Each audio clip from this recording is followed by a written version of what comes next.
saya akan mengajak Anda untuk melihat ini pernyataan deklarasi dari Litbang Kompas terkait dengan hasil hitung cepatnya bersama dengan Cynthia Rompas. Duluan ya.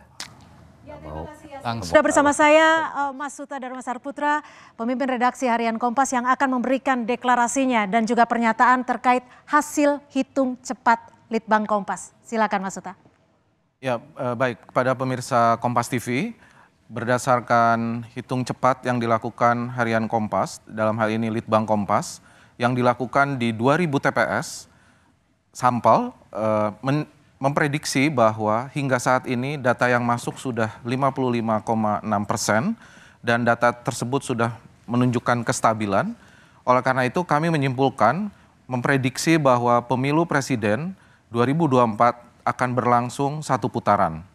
Dan siapa yang unggul berdasarkan data quick count Litbang Kompas, yang unggul adalah pasangan Prabowo Subianto dan Gibran Rakabumi.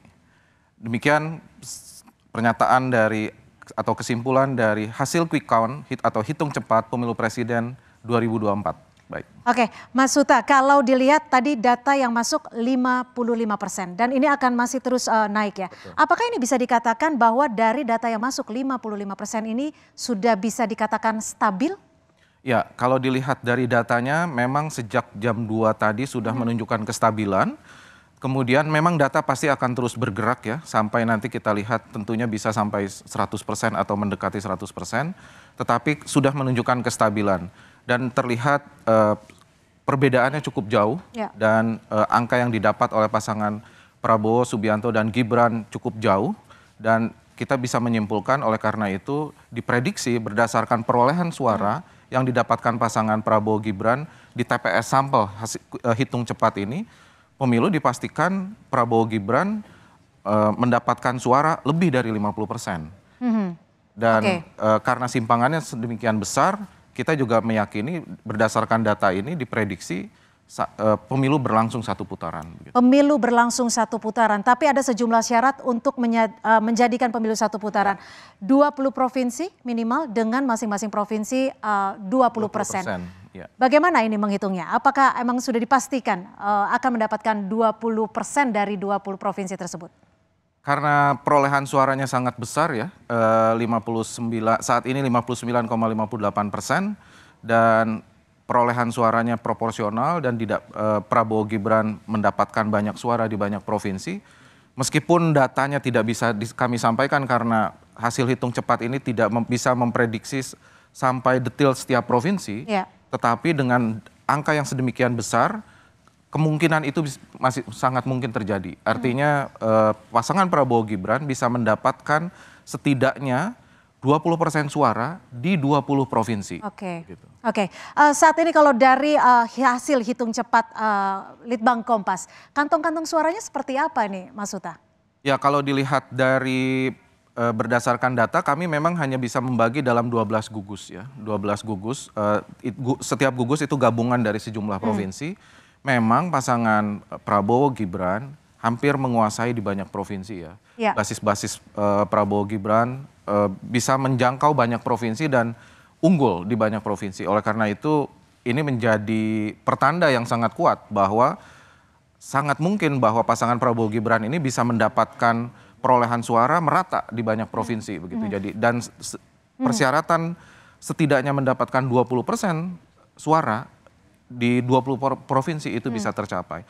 Tapi kami juga mengingatkan tentu kepada pemirsa Kompas TV terkait dengan hasil resmi rekapitulasi penghitungan suara, tetap kita harus menunggu keputusan resmi dari Komisi Pemilihan Umum yang akan dilakukan 20 Februari ini sampai nanti 21 Maret. Kalau dilihat dari apa yang sudah dilakukan Litbang Kompas, ada pergeseran suara tidak? Khususnya di lumbung-lumbung suaranya? Nah nanti terkait dengan detailnya tentunya akan menjadi menarik dilihat ketika perolehan hasil hitung cepat ini selesai ya 90%. Nanti akan terlihat di basis-basis mana Prabowo yang tadinya kalah tapi kemudian kuat, kemudian di basis mana Ganjar yang tadinya kuat kemudian akhirnya tergusur suaranya oleh pasangan Prabowo, begitu juga dengan pasangan Anies dan Muhaimin. Belakangan yang menjadi sorotan yang bisa dikatakan menjadi lumbung suara oleh paslon tertentu, ada Jawa Barat dan Jawa Tengah. Anda melihatnya seperti apa dilihat dari hasil hari ini? Ya, kalau Jawa Barat mestinya di situ pertarungannya. Ada yang menyebutkan kan pertarungan Jawa Barat, kemudian Jawa Tengah, kemudian Jawa Timur itu adalah lumbung suara yang selalu diperebutkan oleh siapapun pasangan calon presiden dan calon wakil presiden. Tapi kalau dilihat dari sini, mungkin saya tidak bisa menyampaikannya di sini ya, karena nanti harus dilihat detail dari perolehan suara resmi dan perolehan hasil hitung cepat setelah 90%. Tapi terlihat bahwa dengan kemenangan mutlak yang sedemikian besar, 59,6% saat ini, semestinya perolehan suara Prabowo dan Gibran ini merata ya. Kelihatannya merata di banyak provinsi. Kalau bicara soal partisipasi publik, Anda melihatnya partisipasi publiknya hampir 100% kah?